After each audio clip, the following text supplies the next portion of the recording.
حامدا ومصليا ومسلما أما بعد فأعوذ بالله من الشيطان الرجيم بسم الله الرحمن الرحيم فانكحوا ما طاب لكم من النساء صدق الله العظيم. قابل قدر قابل احترام مشرانو کشرانو رونو او د خپلو کورونو په چار دیوارو دننه ناست پرده نشینو خویندو میندو، دین اسلام زمونږ د زندګۍ هر یوه مسله او په هر یو پهلو باندې نظر ساتلی دی. د انسان د سکون حواله سره الله رب العالمین د انسان د سکون د پاره د زوجا پیدا کړی ده. سیدنا آدم علیه السلام الله رب العالمین جنتونو ته بوتلو او په جنتونو کې آدم علیه السلام وخت تیرو او د جنتونو هر یو نعمت استعمال کو او ګوټ په ګوټه جنت وکته. یو اړخ ته راغی او پرکاله پریوته، ستړی شو، ستومانی بدن کې راغله او سکون ته ختم شو، بلکې سکون ورته ملو نشو. د جنت غوند عظیم زه چې د دین لوی نعمت نشتا او جنت ډیر د آرام او راحت زه دی. داغه باوجود آدم علیه السلام ټول جنتونه وکتل او هر نعمت استعمال کو، بیا ورته ذهنی سکون او د زړه اطمینان نه حاصلېږي. الله رب العالمین ته پته ده چې د آدم علیه السلام زړه مبارک ته بسنګ سکون آرام او راحت رسی. آدم علیه السلام باندې پرکالی راغله، یوځای کې سوري ته ډډه اوخله او سترګې پریشان شوې، داسې شو لکه چې خوب ورغلی دی او ناګانه د آدم علیه السلام بدن مبارک کې ګس طرف ته پخته وا، هغه پخته را بهر شوله. آدم علیه السلام سترګې مبارکې غړې کړې، وې کتل هغه پخته د بدن حصه راووتله او داغې نه د هغوی د زندګۍ ملګری حضرت حوا علیه السلام الله تعالی پیدا کړه، د هغې پخته نه جوړه کړه. د آدم علیه السلام ژوند مبارک کې سکون راغی. نو دې ځای نه یو خبرې وضاحت معلومیږي چې جنت بهترین نه بهترین ځای دی او د جنت د پاره هر څوک لګیا دي چې حاصل بسنګ شي او د ګنا نه ځان ساتي او د نیکه عملونه کوي. د ټولو مقصد دا دی چې اخره خاتمه بالایمان او زمون انجام جنتونه شي. د ټولو نخکول ځای چې الله تعالی د مسلمان د پاره جوړ کړی دی هغه جنتونه دي. آدم علیه السلام دغه جنت ته تللی دی، داغه باوجود په جنت کې ورته سکون نو. او سکون کله راغی کله چې آدم علیه السلام ته الله تعالی د هغه د ژوند ملګری ورکړله د حضرت حوا علیه السلام په شکل کې. نو الله تعالی او خودل چې انسان په خپل زندګۍ کې په هر نعمت باندې پوره وي او یو نعمت نه چې د یو په ځای شل نعمتونه شي، خو بیا بم د ته سکون نه راځي. سکون به هغه وخت کې راځي کله چې د سره د ژوند ملګری یو ځای شي. آدم علیه السلام ګسه پخته، د خې پخته نه ولې د حوا بیبي نه پیدا کېده، د ګسه پخته نه ولې پیدا شوه او د بدن د بل حصے نه ولې نه پیدا کېده، د پخته نه ولې پیدا شوه او په دنیا کې نه پیدا کېده، په جنت کې ولې پیدا شوه. نو دا یو څو غټ غټ سوالونه دي او مختصر جوابونه زه ستاسو وړاندې اقدم. د آدم علیه السلام د ګسه پخته نه د هغوی د ژوند ملګری حضرت حوا علیه السلام پیدا شوله، د خې پخته نه پیدا کېده. په دې کې حکمت څه دی؟ وای دا ګسه پخته د دې رابطه زړه سره ډیره نږدې ده. نو د بیبي د ګس طرف د پختې نه پیدا، یعنی دا به د زړه پورې نږدې وي، دا به د ځان نه لرې کېنه، فاصلې به نه راولې، او دا به زړه پورې نږدې ژوند به ورسره تیری، او دې سره به د زړه نه تعلق او وابستګي لري، د زړه نه به ورسره مینه او محبت کې. ځکه بیبي دا د ګسې پختې او ګسه پختې زړه سره ډیره نږدې ده. نو دا بیبي هم دا د زړه حصه ده، د انسان د خپل بدن غوښې دي، او دا زړه ته نږدې، دې سره به مینه کې. د ګسې پختې نه په دې حکمت سره پیدا شوله. پختې نیغه نه د کږه ده. د اندامونو نور ساختونه چې وګوره، نو بعضې اندامونه سیده وي، د هغې باوجود الله تعالی د یو سیده اندام، نیغ اندام نه ده پیدا کړی، بلکې د ګسې پختې نه پیدا کړی، پختې کږه ده. نو که تاسو وګورئ د زنانه مزاج دې کې معمولی کوږوالی دی. ته چې ښه وی نو ابه غوسه کېږي، که ته بد وی نو په هغې هم غوسه کېږي. د دې نزاکت او په دې کې حسن همدقه دی چې دې کې به دغه تریخوالی او دغه کوږوالی به وي، او دې سره به وخت تیری. لکه بدن کې ګسه پختې ده، هغه خپل فنکشن او خپل کردار او خپل ډیوټي په صحیح طریقه باندې ادا کوي، او همدقه بیبي د دغه شان کوږوالی به پکې وي، خو دا به خپل کار جاری ساتي، او د دې نه به تاسو فایده اخلئ. دې سره به ښکلې په مینه محبت سره وخت تیروئ.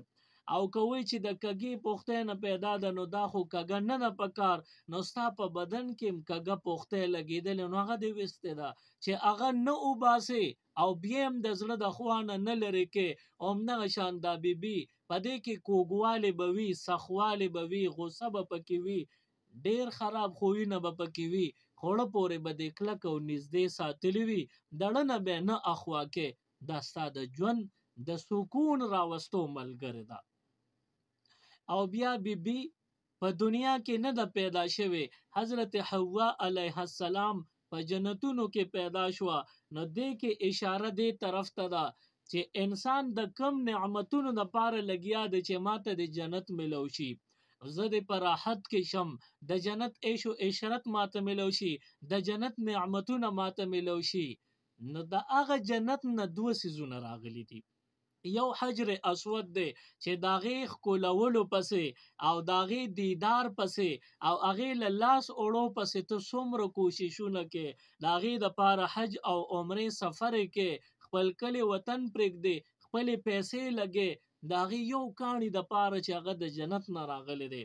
نور پکې څه خوبي ده. د دواړو جهانو سردار مبارک په خپل شونډې مبارکې ایښودلې دي، ښکل کړی دی. او بله خوبي یې داره چې دا د دنیا کاڼی نه دی، بلکې دا د جنتونو نه راغلی دی. نو چې د هغې دومره احترام شته، نو ستا دا بیبي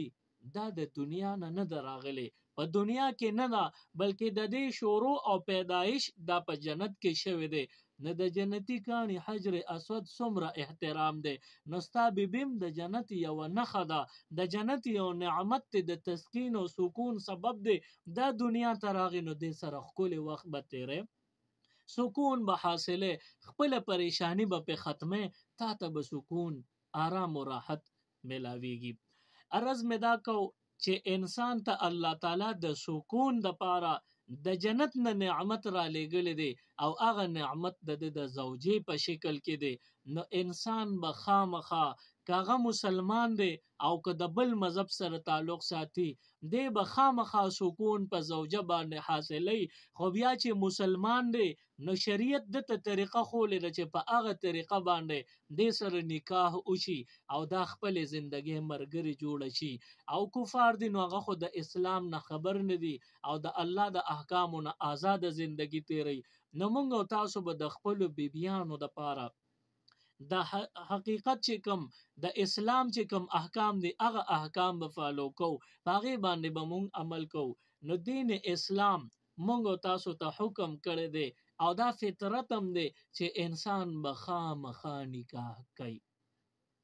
چې کله یو بنده وسم کېږي، طاقت هم کېږي، په بدن باندې روغ دی او دی نکاح نه کوي، نه دی بیا ګناهګار دی، او د قیامت په ورځ به الله تعالی د ده نه د دې تپوس کوي چې تا ولې نکاح نه ده کړې.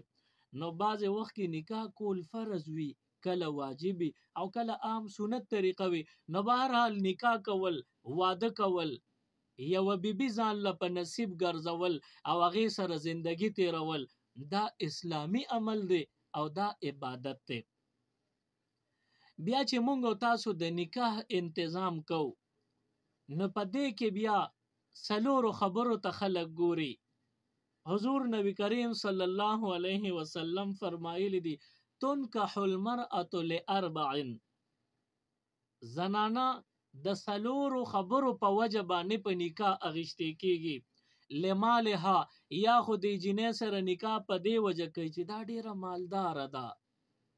ولحسبها، او یا د جنې سره دویمه وجه داره خلک نکاح په دې کوي چې دا ډیره قامداره ده، خاندانی ده، زورور خاندان دی. ولجمالها، او یا ورسره په دې وجه نکاح کوي چې دا ډیره حسنداره ده، ښکلې ده. ولدینها، او څه خلک هغه دینداري، هغوی چې نکاح کوي نو هغوی د دیندارۍ په وجه کوي چې دا جنې دې سره نکاح په دې غرض کو چې دا دینداره ده، مذهبي ده، حیادار او پردهداره ده، منځګزاره، قرآن خانه او دینداره عالمه ده. نو د دې دین ته ګوري او د دغه دیندارۍ په وجه باندې دې سره نکاح کوي. نو په دې څلورو وجو کې یوه وجه د دیندارۍ ده او باقی دغه درې وجې دي. نو مالداري دا د دنیا سره تعلق ساتي، دارنګې غټ خاندان او مضبوط او قوي خاندان دا هم د دنیا سره تعلق ساتي، دارنګې حسن دا د دنیا سره تعلق ساتي. نو دا درې خبرې دا ختمیدونکې دي، دی له زوال راځي. او یوه خبره دینداری ده. نو حضور علیه الصلاة والسلام او فرمایل صحابه او ټول امت ته دا حکم ورکړ فظفر بذات الدین، په تاسو باندې لازم دی چې ترجیح ورکې دین لرا، چې تاسو وایئ چې دا رشته ځکه کو چې دا چا رشته غواړو دا جینۍ دینداره ده، یا د الک له دا جینۍ ځکه ورکو چې د کوم الک له ورکو دا دینداره دی. فظفر بذات الدین، تاسو باندې لازم او فرض دی چې تاسو دغه دینداری منتخب کې او خوښه کې. زمونږ او ستاسو د اسلام مطابق نکاحونه وي،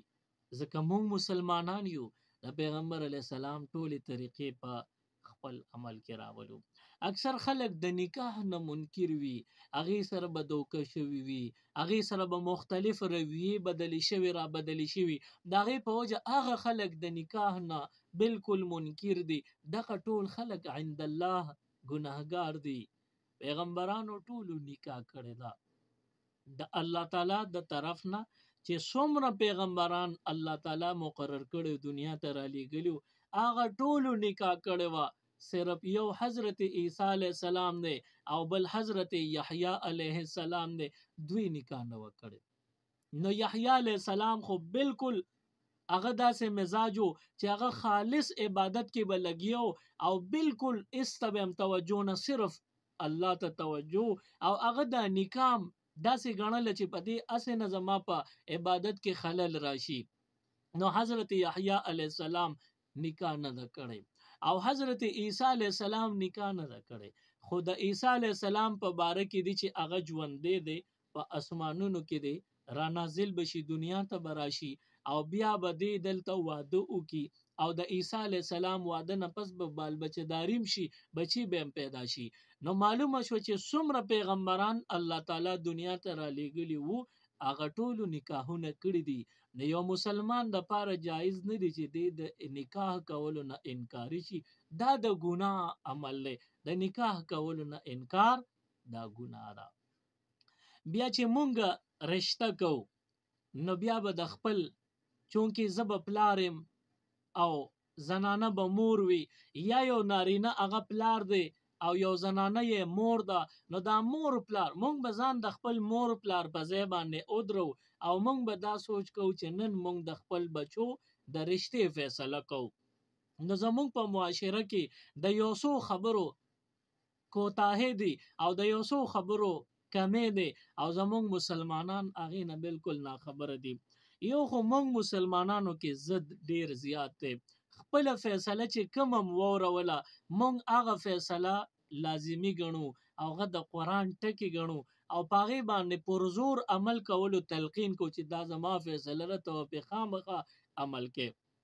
او یو خواته بل خوا اسلام دی، نو تبه اوس څنګه ځان مسلمان ثابته چې یو خوا اسلام دی او یو خوا ستا حکم دی، نو تبه وی چې اسلام حکم پرېږده او زما حکم ومنه، نو بیا خو مسلمان نه. او کته وی چې زما حکم او د اسلام حکم کې تضاد راغی، نو زه به خپل حکم د خپل لاندې کم او زه به اسلام باندې عمل وکم. نو دغه وخت کې تا د اسلامي او د مسلمانۍ ثبوت قائم کو، تا ځان اوخو ثابت کړ چې زه یو کامل مسلمان او د الله تعالی هر فیصله ته سر ټیټونکی یم. زه مؤمن لفظ نه استعمالوم بلکې زه د مسلمان لفظ استعمالوم. تاسو په دې کې یو نقطه ز تاسو ته بیانوم چې زه ویم چې یو خوا د اسلام حکم دی او یو خوا د یو سړي خپل حکم وي، دی وی چې زه مسلمان یم. نو مسلمان لفظ ته وګوره، مسلمان دی ته وي، مسلمان لفظ معنا څه ده؟ تسلیم کرنے والا. دا د عربی ټکیم دی، په اردو کې چلیږي، پښتو کې فالو کېږي چلیږي. نو تاسو وګورئ یو سړی ځان ته وایي مسلمان، نو ته څه منونکی یې، څه تسلیمونکی یې؟ نو ته د الله ټول احکام تسلیمونکی یې. نو چې ته یو خوا وایې چې زه یم مسلمان، د الله هر حکم تابعدار او هر حکم منونکی یم، نه بل خوا بیا د اسلام حکم ښکته او ستا حکم لته ولې زور ورکوي چې زما خبره ده زما فیصله په دې به عمل کې. دقه ځای کې به د اسلام او د الله هر حکم منل ثابتېږي چې ته واقعي په صحیح معنو کې مسلمان یې او کنه صرف په ژبه باندې مسلمان. زمونږ د رشتو چې کله خبره کېږي نو الک یا د جنې د کور دا یو خبره را میدان ته شي او دا خبره اوادار شي، یو الک مور ته نږدې شي پلار ته نشي ویلې، خو دا یره بالکل بې ځایه ده. په کار دا ده چې دا الک پلار ته نشي ویلې. ولې نشي ویلې؟ ته د ګناه خبره کې، د ګناه خبره واقعي چې چاته د ویلو نه، ته خو د اسلام خبره کې او ته خو د قرآن خبره کې، ته خو د ټولو پیغمبرانو په شان د عمل خبره کې، ته خو د احادیثو خبره کې. نه یو الک شرمېږي ولې چې هغه وي ماته د نکاح ضرورت دی. چاته چې د نکاح ضرورت وي نه هغه له شرم نه پکار. خو به هر حال یو الک چې کله په کور کې دا خبره پټه پټه مور ته وکړي چې مورې زما یوې جینۍ سره زړه لګېدلی دی یا یو کورنۍ مې ډېره زیاته خوښه شوې ده،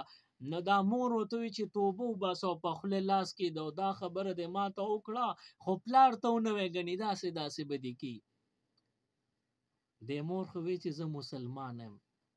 او بچی ته اسلام وایي چې تا ته ضرورت شو د نکاح انتظام کوه، که په خپله کولی شي او که پلار کولی، تر دې چې دومره تلقین او تاکید راغلی دی پلار درله نشي کولی او ته ګناهګارېږې نو په خپل مخسر نکاح وکړه. ستا پلار رکاوټ د شل ځله دی وي، ته د الله ناراضتیا مه اخله، پلار شل ځله ناراضه صحیح، خو الله مه ناراضه کوه، الله مه خفه کوه.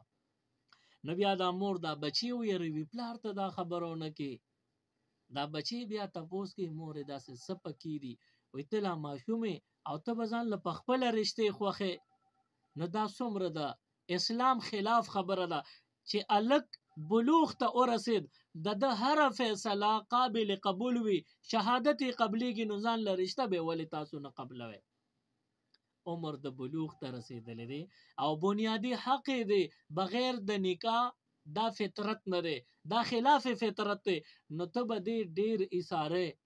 دا به ته ګناه کې. بلکې حدیث مبارک کې راغلی دی، کتابونو دا ذکر کړی دی، د بلوغ نه پس تر د واده رشتې پورې چې د دې الک نه څه ګناه شو یا جینۍ نه دیم ګناهګار شو چې ځان له په خپله ولې د نکاح انتظام نه کو او مور پلار پکې رکاوټ دی، نو د دې ګناه پیټې به د مور پلار په عمل نامه کې وي. نو نکاح فوراً کوئ. کم عمرې ته مو ګورئ وایي دا ماشوم دی او دا ماشومه ده، نه، بس عمر د بلوغ ته ورسید نو اوس ته مو وایي چې دا ماشوم او دا ماشومه اسلام حق ورکړی دی او هغوی ووایي چې اظهار یو خو هغه چې اظهار یې نه دی کړی او ته پې پوهېږي چې بالکل په خوب او د الک یا جینۍ بالکل پروا نه کوي، نو بس بیا خیر دی که څه ناڅه د ضرورت مطابق یا د څه عذر په وجه تاخیر په نکاح کې بیا پروا نه کوي. خو خو که دی الک درنه مطالبه وکړه چې بابا یا بیبي زما فلانې ځای خوښ دی هلته ماله رشته، نو بیا به ته انکار نه کې. اوس چې انکار کې نو یو ورځ او یو منټ او یو ګنټه او سکند دا دې په ګناه کې حسابېږي. ته د خپل بچي هغه لورم کې دی چې زویم کې دی چې د هغوی په نکاح کې رکاوټ ګرځېدلې، دا ټولې خبرې په عمل کې راوستل پکار دي. بیا چې کله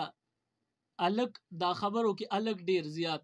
ډاډه وي، د خپلې خبرې خپلې مور تم کولی شي، خپل پلار تم بعضې وخت کې د ضرورت خبره کولی شي او خپل حق د پاره د اواز هم کولی شي. نو مور او پلار ورته وایي چې نه بچی تاله دې ځای کې رشته نه کوو، تاله فلانې ځای مونږ خوښ کړی دی، یا مې رویره ده یا مې خورزه ده یا مې د تره ماما لور ده، زه به تاله هغه غواړم. بچی ورته وایي چې نه بیبي یا بابا دغه ځای زما نه دی خوښ، زما هغه ځای خوښ دی کوم چې ما تاسو ته په ګوته کړی چې دا فلانې ځای زما خوښ دی، عقل ته ماله رشته وکړې. نو دغه ځای کې پلار کې غیرت راشي او یقین وکړي چې دا غیرت اسلامي غیرت نه دی، دا د کفر غیرت دی، دا د اسلام خلاف غیرت دی. ستا بچی چې تا ته ووایي چې بابا زه جومات ته ځم او تا له غوسه درشي چې ته ولې ځې، نو دا مونځ خو عبادت دی او هلته د نکاح یاد کړي چې زه دا رشته کوم دغه ځای مې خوښ دی دام عبادت دی، تا له په دې ځای غوسه ولې درځي؟ نو دا خو اسلامي غیرت نه شو، دا خو ته د اسلام خلاف غوسه او بلوه شوې، جذباتو کې راغلی. ته لږ ځان ته وګوره، ته ځان ته مسلمان څنګه وایې؟ نو بیا دغه وخت کې بابا او بیبي کې غیرت راشي. ښه ته دومره شوې چې مونږ به دله فیصلې کوو، ته به اوس هغې کې خبرې کې، ته به هغې ته تیار نه یې، غاړه به نږدې. نو دا تاسو لږ په زړه ګوتې کېږدئ چې دا بچي تا ته ووایي چې بابا یا بیبي دغه فلاني ځای کې زما رشته خوښه ده، ما خوښه کړې ده، نو دا رشته ستا ولې نه ده خوښه؟ ته ځان لکې چې یو پلار ووایي چې نه بچې دا جینۍ زما یا دغه کورنۍ زما نه ده خوښه، نو دا ولې ته ځان لکې چې ستا نه ده خوښه؟ ته د الک د پاره خبره کوه، د الک خوخه د الک مختار دی، هغه ته اختیار دی، اسلام اختیار ورکړی دی، مذهب اختیار ورکړی دی، زمونږ اسلامي او عدالتي نظام ولا حق ورکړي، اختیار ورکړي، دغه د مور پلار حق نشته. البته د مور پلار زړه پې نه وي نو صرف مشوره ورکولی شي چې بچیه زما دا مشوره ده چې دا تا کم ځای خوښ کړی دی، دې کې دا نقصانات دي، دا خبرې دي پکې، د دې په وجه باندې مونږ فلانې ځای خوښ کړی دی، که ستا هلته زړه غواړي نو هلته د لوکو. نو الک که د لارې وي او وی منل خو ډیره ښه ده، که الک نه مني چې بابا تاسو کم ځای خوښ کړی دی هغه به ډیر ښه وي، خو زما دا کم ځای خوښ دی زما اړه کې دا دی دغه ځای، نو بیا ستا مشوره وه، ته به مشوره ورکې. او مشوره څه ته وایي؟ تاسو خبر یې د پیغمبر علیه الصلاة والسلام نه عظیم شخصیت ګوري نشته، په هیڅ مخلوق کې د حضور علیه السلام نه عظیم شخصیت نشته. او حضور علیه السلام چې چاته خبرو کې چې داسې وکړه نو بیا به داسې کې که د اونکړل ایمان دی لاړ. حضور علیه الصلاة والسلام په دور کې یو صحابي و هغه غلام او یو صحابیه و هغه وینځه وه. نو دغه صحابي او دغه صحابیه دا وینځې غلامانو نو خپل منځ کې نکاح وشوه، چې د دوی نکاح وشوه بیا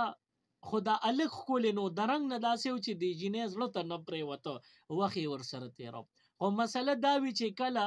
د وینځې غلامانو ازادي وشي نو د دوی اوس آزاد شو، دوی ته اجازت شو، نو دوی اوس خپلې فیصلې په خپله کولی شي. نو اوس چې کومې فیصلې ولا غلام له یا د وینځې له مالک کړي دي، مالک یې په نکاح کې یو غلام او یو وینځه، نو دا د مالک اختیار وي په نکاح کې. نو بیا دغه صحابي او صحابیې چې کله نکاح کړی د وخت تیرو خو د مالک په خوښه، نو دی کې بیا دوی اختیار نو دا غلامانو دا ځکه اختیار نه چلیده. نو بیا دغه وینځه آزاده شوه، نو غلام هم آزاد شو. نو دغه وینځې او مسله دا ده چې کله وینځې غلامانو خپل منځ کې نکاح شوي او دوی ته ازادي میلو شي نو د دوی نکاح ماته شي. اوس د دې نه پس دغه زړه نکاح دوی دواړه په رضامندۍ برقرار ساتل غواړي، نو خو ډېره ښه ده، بس بیا دوباره نکاح ته هم اجت نشته. او که دوی وایي چې زمونږ خو رضا نه یا یو وایي چې زه رضا نه یم، نو به نکاح ختمه دړې وړې شوه. نو د حضور علیه السلام په دور کې دغه صحابي و، د ده رنګ او داسې شکل صورت الیاذ بالله مونږ نه وایو چې بدرنګ خو د دغه خپلې بیبي ړته نه پرېوته نو هغه بیبي چې څنګه ازادي ورته ملو شوه نو د نه انکار وکړو نو دا صحابي ورپسې د مدینې منورې په کوڅو کې ګرځېدو د سترګو نه به اوښکې تویېدې صحابه فرمایي واقعاتو کې شته د مدینې منورې داسې یوه لارم نشته چې د ده اوښکې به پکې نه تویې شوی دومره دې بیبي پسې ژړل د ده ډېره خوښه خو د هغې ړته نو پروت دی هغې وی چې نه د ده سره وخت تېرول نه غواړم ازادي غواړم نو حضور علیه الصلاة والسلام ته خبره را رسیده او دا صحابي راغی حضور علیه السلام ته زما دپاره سفارش وکړه چې دغې بیبي ته ووایه چې خیر دی په ده رحم وکړه د سره نکاح برقرار وساته د سره ژوند تېر کړه د ده خوښې نو حضور علیه السلام هغه بیبي راوغوسته یې ورله جواب ولیږه او دغې بیبي ته یې وویل چې حضور فرمایي چې ته دې خپل غلام سره کم چې غلام او خاوند دی د سره واپس رشته یو ځای کا او رشته سمه کا هغې ورته وی چې حضور علیه السلام دا ستاسو حکم دی او که مشوره ده نو حضور علیه السلام ورته وی چې نه حکم مې نه دی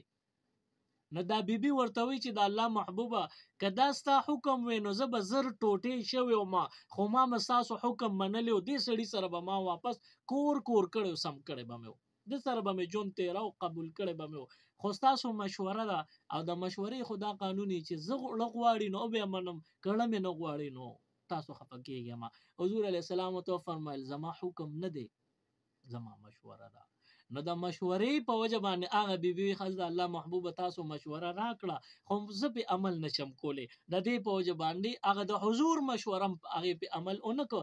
معلومه دا شوه چې مشوره څه ته وایي دې ته وایي چې چاته ته یو خبره وړاندې کا او د هغې ښه او بد ورته وړاندې کا او د هغې نه پس ورته زما رایې دا ده او مشوره مې دا ده که عمل پې کې نو پلار د خپل بچي ته مور د خپل بچي ته مشوره ورکړي چې بچیه ستا خو دغه خپل ځای خوښ دی بالکل ټیک دی خو د دې به نقصانات یو دا کم ځای د له مونږ خوښ کړی که دا دې خوښ کړه نو دا به ښه وي نو بچي له دې مشوره ورکړه نو مشوره به د حکم نه جوړی دا حکم غلط دی بلکې مشوره به د مشورې په سټیج باندې په مقام وساتئ نو اوس بچی که خو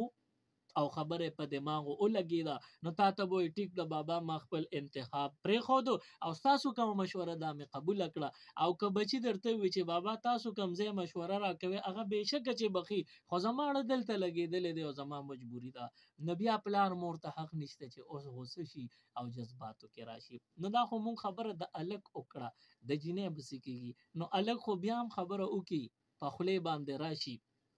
خو دا جینۍ خو داسې بې زبانه مخلوق دی چې دا خو مورې د ژوند او د ټول کور د زندګۍ ملګرې ده او پلار نه یریږي پلار ته نشي ویلی خو دا پلار نه چې یریږي نو دا پلار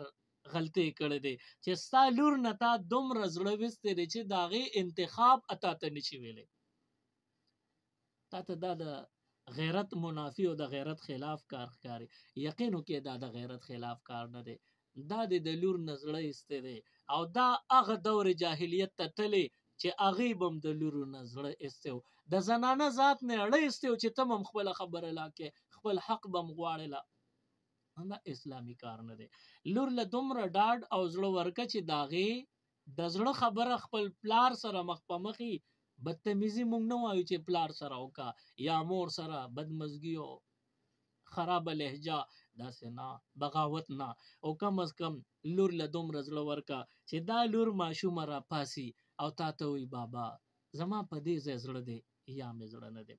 د قربانۍ ګډورې ته مه جوړوه چې بس زه پړی ونیسم او په دغه میله کې مې خرڅ کړو که په دې میله کې مې خرڅ کړو پړی مې چالم په لاس کې ورکړه داسې نه ده دا څاروی نه دی بلکې دا د الله حقونه دي ته الله ورکړي دي او اسلام ورته حق ورکړی دی او که فرض که دا حق نی نو د اسلام نه مخکې هم دغه حقونه نه ورکړي کېدل او اوس هم څوک نه ورکوي اسلام حق ورکړی دی تاسو هم حق ورکړئ عرض مې دا کو ستاسو په خدمت کې چې د لور نه به هم تپوس کوئ مونږ او تاسو صرف هغه د لور نه تپوس کولو کومه خانه او کوم کالم دی هغه کالم ډکولو دپاره د لور نه تپوس ستا پیړه دی نو هغه بیا او وی او نه خو نشي کولی هغې ته پته ده زه که نه وکړم نو زما به څه حالي هغې ته خپل حال او خپل حشر معلوم دی د دې په وجه هغې له د زمري زړه ورکه نو ستا د فیصلې خلاف نه شي تللی وجه دا ده تا ته اړه ایستی دی ته پلار څنګه ته پلار نو ته دی لور له دومره ډاډ ورکا چې هغې ته ووایې چې بچې ستا خپل اختیار دی ته ووایې چې ستا زړه دی که نه دی نه چې کله دقه لور ووایې چې زما واقعي خپل اختیار دی نو که پلار ته ووایې چې بابا او زما پیړه دی خو ډېره ښه ده خو که پلار ته ووایې چې بابا ستا خو خوښه ده خو زما خو پیړه نه دی یا زما بل ځای کېړه دی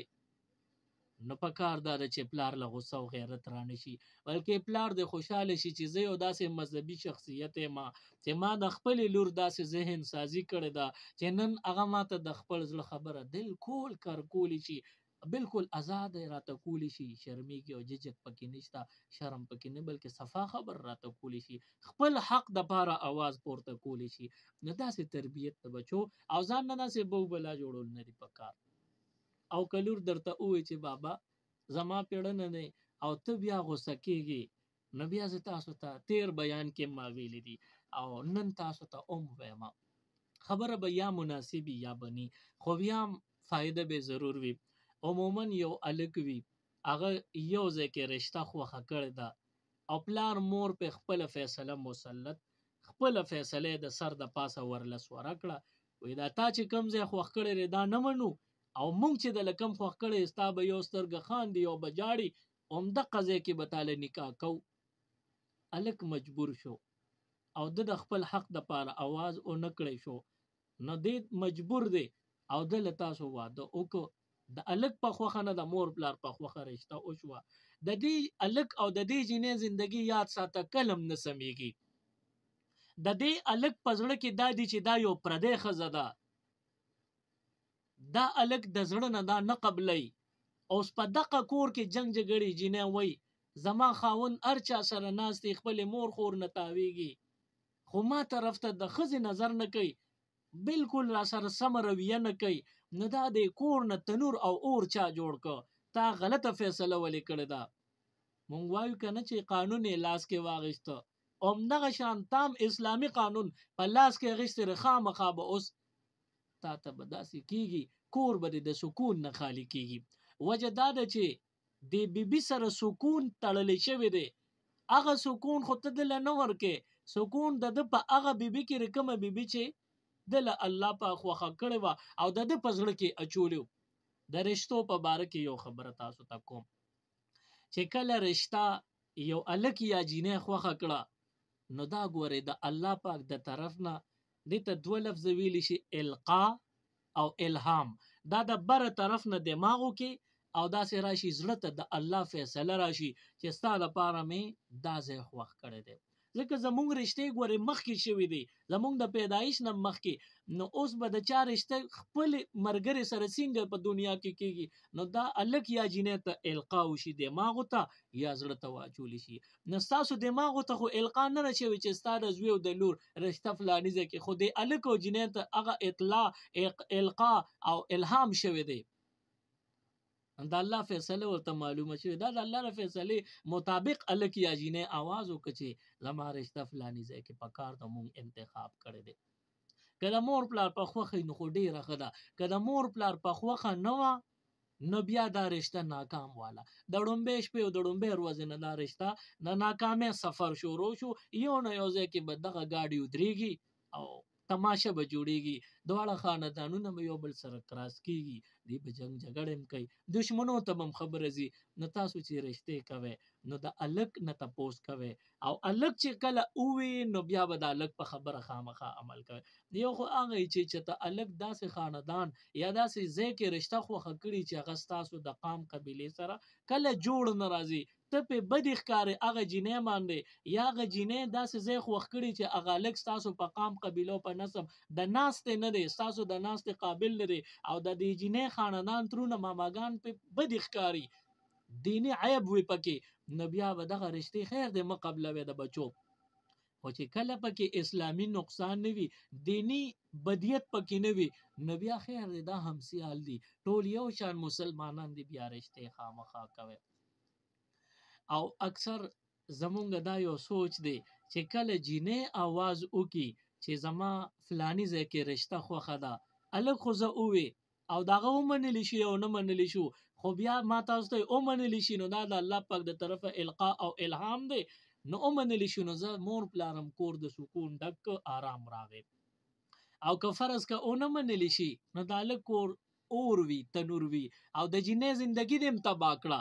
نو د دې په وجه باندې رشتې په رضامندۍ وکړې، په خوښۍ او په خوشحالۍ په مینه محبت وکړې. خو بیا راته زه د جینۍ خبره کوم.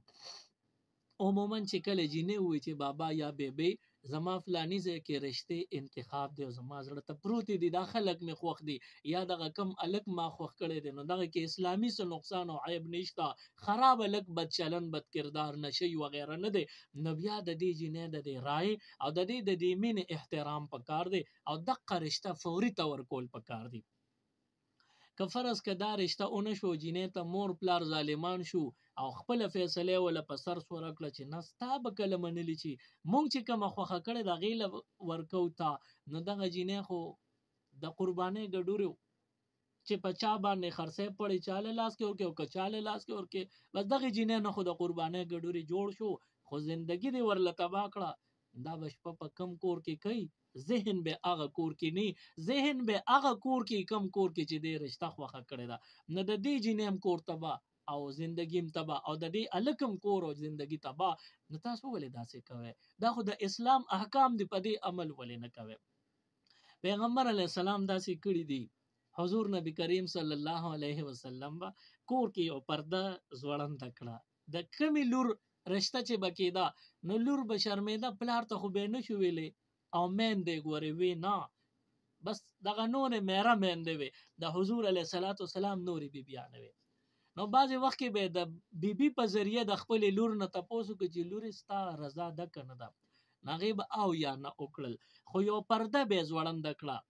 هغه سایډ ته هغه طرف ته به د حضور علیه السلام اره لور چې ورشته خبره به کېده هغه پرده به هغه طرف ته به لور ناسته وه، دې طرف به حضور علیه السلام کېناسته. نو هغې کې حیا ډېره وه. حضور علیه السلام به تپوس وکړي یا لورې ته زما اواز اورې وي؟ بابا جانه اورمه. نو حضور علیه السلام به تپوس کوي ستا پسې د فلاني صحابي رشته راغلې ده، بچې زما خو خوښه ده خو ستا څه مرضي ده، خپل انتخاب به یې ورته زه پرې رضا یم. نو بیا به د دقې لور نه تپوس کوي ستا څه رایه او څه مرضي ده، نو لور خو به ویلی نه شو چې بابا زه رضا یم یا نارضا یم.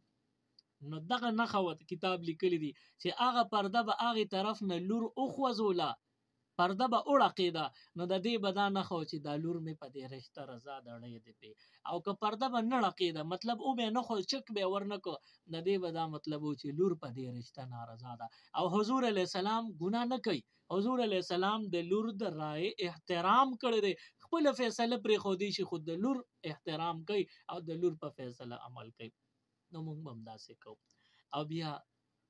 ما تاسو ته د رشتو په باره کې څلور بنیادي خبرې وښولې چې په دنیا کې په څلورو وجو خلک جینۍ سره نکاح کوي، یا الک له خلک جینۍ ورکوي په څلورو وجو باندې، یا خو دا ډېر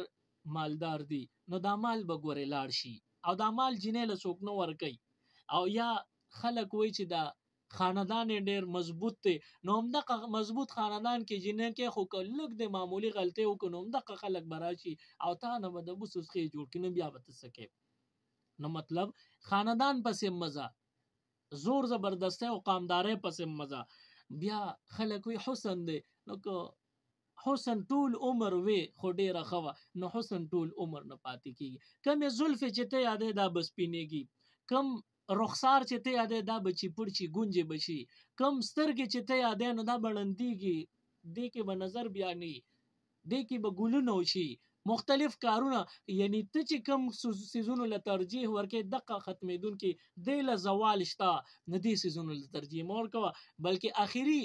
وجه ذکر کوي چې په دې وجه هم نکاح جینۍ سره کېږي چې دا دینداره ده. نو حضور علیه السلام فرمایل په تاسو لازم دی چې دیندارۍ له ترجیح ورکړئ. نو بس دغه درې وجې ختمې کړې د زندګۍ نه. یو دا چې کومه جینۍ خانداني ده، مالداره ده یا حسنداره ده، ښکلې ده، نو دغه څیزونو له ترجیح مه ورکوئ بلکې دینداري پکې ولټوئ. خو دا یوازې جینۍ کې دا خبرې لټول نه دي، هلک کې هم دا خبرې ولټوئ. یو هلک د نه رشته غواړي، وګورئ حسن پکې شته، مالداري هم پکې شته او دغه شان قامدار هم دی، خانداني هم دی، خو دینداره نه دی، نو دغه درې صفتونه که پکې ویم خو دینداري پکې نشته نو بالکل په پروا مو نه کې او دغه جینې ولا مور کوي رشتہ ور سره مکوي. یو سړی دیندار نه دی هغه د دې حق نه پیژني د دې په وجه دا ګناه کوي. دا خبره زما ختم شوي. اوس یو اخیری خبره کوم. دا کومه خبره ما وکړه نو دا د یو آیت مبارک یو حصہ ده فنکحوا ما طاب لكم من النساء. تاسو نکاح وکي هغه چا سره کوم چې تاسو طبيعت ته پریوتی دي نو تاسو طبيعت ته پروتي نو تاسو سره نکاح وکي. نه چې پلار به وی چې زما طبيعت ته پروزي نکاح وکاو مور به وی چې زما طبيعت ته پروزي نکاح وکاو. دا څنګه نه تاسو طبيعتونه نه یادای چې دا کم الک یا جنې نکاح کیږي چې د دوی طبيعت ته پروزي نکاح وسره وکي. فانکحوا ما طاب لكم من النساء. او دین علاوه چا چې د دویم او د دریم یا د څلورم واده خوای شي نو زمونږ په پښتنو کې دا یو غلط رواج راغلی دی. کله چې هندستان او کته شي پاکستان د آزادۍ نه مخکې ډیر مخکې نو په هندستان کې په دې دا ټول هندستانو دی کې داسې بار چې څونه ملکونه دي او په عربو کې اوس هم دا رواج تا چې څنګه مونږه حیران شو چې یو سړی وي زما 2 یا 3 یا 4 خزري داسې په عربو کې چې ته وې چې زما یو نکاح منکوحه ده یو خزه ده نغیبه د پسې خان دي د ته پکې ګوره د دې لبیله یو ده. اسلامی رواج دا دی حضور علیه الصلاۃ والسلام حکم کړی دی چې تاسو کوي نو اجازت ته درته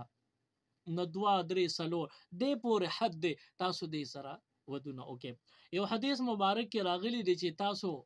تزوج الودود الولود تاسو میننا کې خزه سره او داسې میننا کې خزه سره چې هغه ډیر بچي روړو والی هغه سره نکاح وکي نو چې یو نینو دوی می سره وکي دوی منی درې می سره درې منی سلوره می سره وکي او د دې نه بعد بیا دا نصیب دی د نه بعد بس بیا قلار بیا که یو وفات شي یا طلاق شي نو بیا بل سره کول شي خو سلور په یو وخت جایز دی نه زیات نه. نو زمون پښتنو زنانو ته خاص کر دا سم کنزل ښکاری یقینو کې چې دا د اسلام او د دینی احکام او شریعت نه خبر نه دي.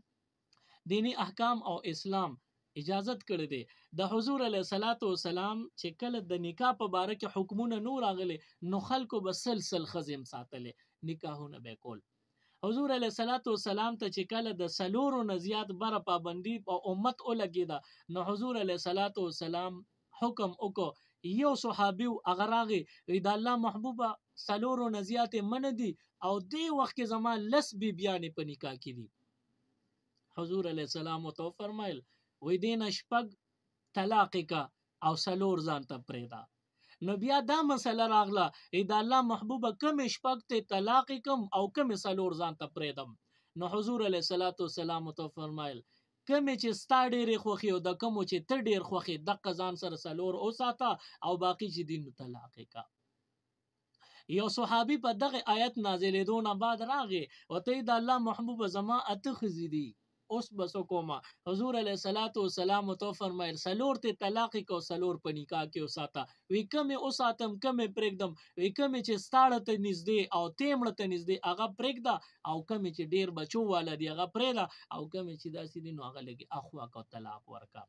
بل یو صحابي راغی د الله محبوبه آیت نازل شونه زما خو 15 خزي دي حضور علیه الصلاۃ والسلام تو فرمایل یو ته طلاق کو سلور ځان ته پرېګدا. نو دا خو یو عام مسله ده دغه صحابیم تپوس کی کم پرې د مو سلور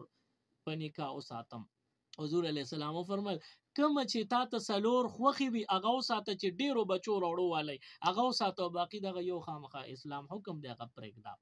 نو د دینه معلومه شو چې دا ګڼ نکاحونه دا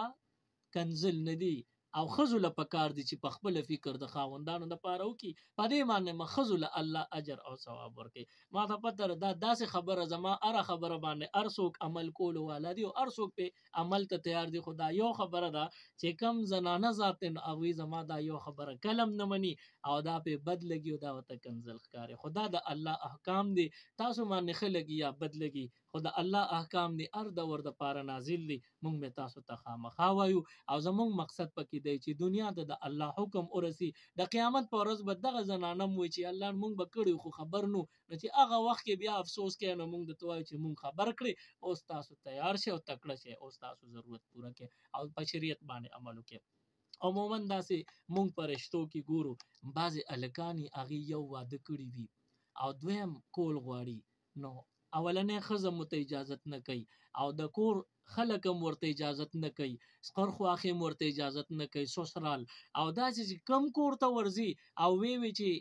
مونږ دا جینۍ غواړو، نغې په ډیر خوشاله د فلانی کور نه رشته راغلی ده، خو چې خبر شي چې هلک خو واده شوی دی نو هغوی تندې ګونجې کوي، ښه مونږ پورې خندا کېږي. نه دا ستا دین پورې خندا کېږي، د دوی تا نه لور غوښتل دین پورې تاسو پورې خندا نه ده، بلکې دا د دین حکم و چې زوی دپاره یا د دې خاوند دپاره ښځې بلې ښځې کوشش کوو نو دا دین پورې خندا او تا پورې خندا نه وه، بلکې ته منکره شوې چې نه د ده خو واده شوی دی او ښځه ده او بچي دي، نو تا دین پورې خندا وکړه. وګوره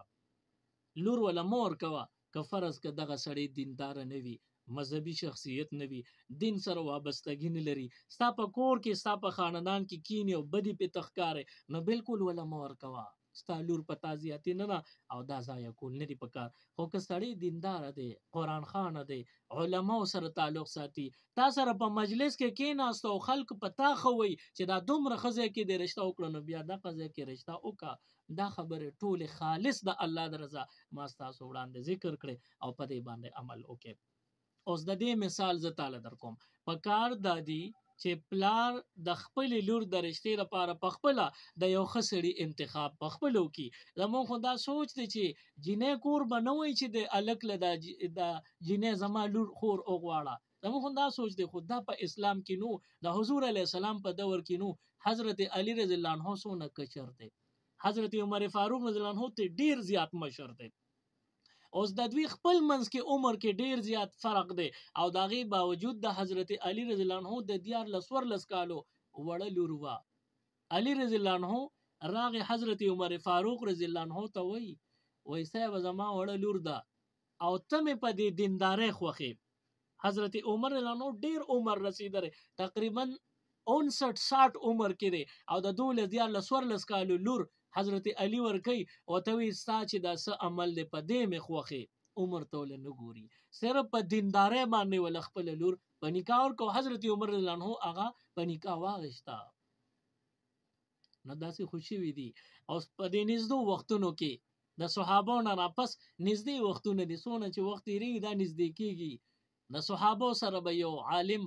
ګرځېده، سعید ابن المسیب رحمت الله علیه، دا د صحابو سره ملاقات شوی دی، نو دا تابعی دی. نو دا سعید ابن المسیب رحمت الله علیه د به سبقونه خو ډیر لوی بزرګو، بادشاه وقت عبد الملک خلیفه عبد الملک دی به مولا راته او د نبی دعاګانې غوښتې. د دې سعید ابن المسیب شاګردانو مو د ده ښځه مړه شوې وه او د ده په کور کې هلک هم نو صرف بس یو لورې وه، نورې بچي نو. سعید ابن المسیب یو بزرگ شخصیت دی، صرف یو لورې وه او هغه ایله ایله پیغله شوې وه.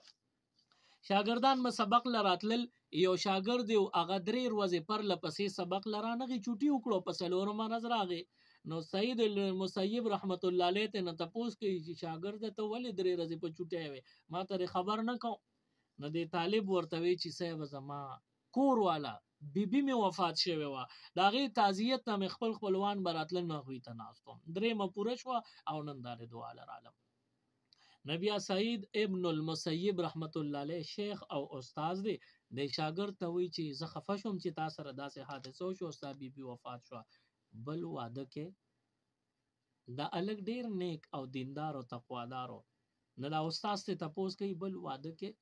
نو دغه طالب ورته وایي چې زه خو داسې پوزیشن باندې یم چې ما له څوک لور خور نه راکوي، غریب یم او مخکې مې ښځه وه اوس کونډ شوم، نو ما باندې به څوک رحم وکړي. نو دې استاد ته نه تپوس کوي صاحب دا راته وایي که څوک یې درکوي نو هغه کې. ده ورته وایي چې دا به د الله لوی رحم وي نو زه به ولې دا انکار کېږم، زه بیا کوم. نو استاد ورته وایي چې زما لور ده، ته رضا یې چې هغه زه تا له په نکاح کړم. نو د طالب ورته وایي چې صاحب دا خو ډېر لوی رحم به په ما د الله وي چې د خپل شیخ او مربي او د خپل استاد لور زما په نکاح کې، دا به ډېر لوی احسان په ما او زه بالکل تیار یم. نو کور ته لاړ، طالب ته اعتبار کېنه او کور ته لاړ، لور ته وایي چې لورې یو طالب دی کونډ شوی دی او د ښځې د مرګ 4مه ورځ ده او هغه ډېر تقوادار دی او زما خوښ دی، ستا پې مرضي ده. نو دې لور ورته وایي چې بابا کم خلک په تقوا کې ستا خوښ دي هغه زما خوښ دي، بالکل زما ستا رضا سره رضا ده، ستا په فیصله زما فیصله ده.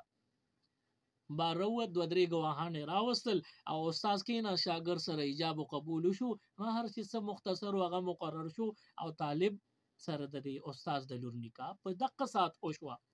لور لراغه مبارک شه لور استانی کا شو. زوم ته وی بچی استام مبارک شستانی کا شو. طالب کور ته خوشاله لاړ او دا کرل ریبل کوي چې زب اوس مال سو وغیرہ را جمع کوم خامخا جنې د واده دي نه چې ناسه خولور کم کپڑے پیزار وغیرہ. ماخام تیارو لګي د ورو ډبې دا طالب روت چې دا بسو کې وی قتل استاد سعید ابن المسیب رحمت الله علیه ولار دی. نو طالب وته چې استاد محترم ته څنګه را لماته بده ویلو زب د غلم نو تاسو لکړاو کو. نو دا استاد شاته د اهلیه ولاړه کوم لور چې د مولوی صاحب وا نغه شاته ولاړو د پلات غیر مخامخ کوي بچي تا سره میکار نو بلکې ستا امانت زما په کور کې نه مې دل راوست.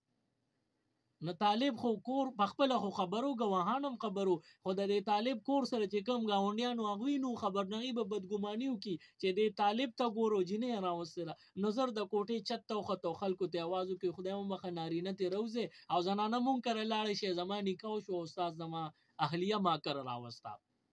کور کې کرس زړې روټه وي سړې وي او چې وي او بو سره لمدې کړي څه قجوري وغیرہ پراتو هغه ار چاله چې څه پلاس ورته هغه خلکو باندې تقسیم کړي دا اوخره او دا زما د واده ولیمه وا. ودونه دومره آسانو خو دې کې اصل پوینټ ته وګوره انتخاب د چا کړی دی د نه دی ویل چې د واده شوی دی د بچی دی یا دا کون دی دې ته دا نه عمر زیات دې ته نه کتلې بلکې دې ته کتلې چې دا زما د ناست قابل دی زما پځې دې کې ناستي شي زما جانشین کې دی شي زما نسل دې زیاتول شي او دا به زما پځې کینی دا دیندار انتخاب دی زما لور بده نه خفقای نو داسې زینو کې بیا رشته تاسو اوکے الله پاک دې په دې خبرو د عمل کولو توفیق راکړي. سبحان ربک رب العزه عما یصفون وسلام علی المرسلین والحمد لله رب العالمین. الہ العالمین زمون گناهونه خطاګانې مونږ ته معاف کړي پروردگار په مونږ باندې رحم او کرم وکړي. د قران پاک ختمونه شوي دي الہ العالمین داغه چې څومره ثوابونه وي چې رچا د پاره ختم د قران او شو هغه ثواب هغه ته ورسه. الہ العالمین څومره برکتونه دي چاله چې ورکه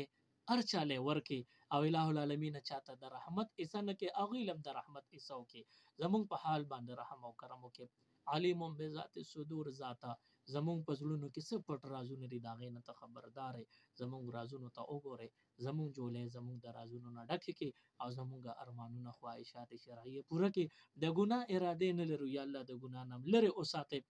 نمون جامه پاک د پاکه او ساته الہ العالمین زمون اصلاح وکي یا الله پاک د دنیا او د آخرت خیر او برکت را نصیب کړي. څوک زمونږ میان د خويند دي مشران نارینه دي رونه دي مشران دي ترونه دي څوک بیمار دي الله شفای کامله عاجله د نیک عمل د پاره ورکي څوک کورونو کې څوک هسپتالونو کې ویلوي وی کواړي وی خدای ټول صحت من روغ نه مت د دین د خدمت لپاره او ساته ټول له روغ صحت ورکي څوک وفات شي الله پاک اهل اسلام مردگانان ټول مغفور و مرحوم او ګرځي ټول مغفرت نصیب کړي. یا الله پاک مونږ ته نه خیر واړو مونږ له خیر کثیر عطا کړي. د حضور علیه الصلاۃ والسلام شفاعت زموږ نصیب کړي. د حضور علیه الصلاۃ والسلام د ټولو سنتو اتباع زموږ نصیب کړي. زموږ په حق کې یا الله د دنیا د هر چا فیصله نرم کې یا الله د هر چا زړونه نرم کې زموږ په حال باندې رحم او کرم کې د هر چا زړونو کې چې څومره زموږ د پاره بغض نفرت او سختی وي هغه ارس ختم کې الہ العالمین ته په هر څه باندې پويږي مونږ ته نه سو غواړو هغه مونږ لراکي وصلی الله علی نبی کریم امین برحمتک یا ارحم الراحمین.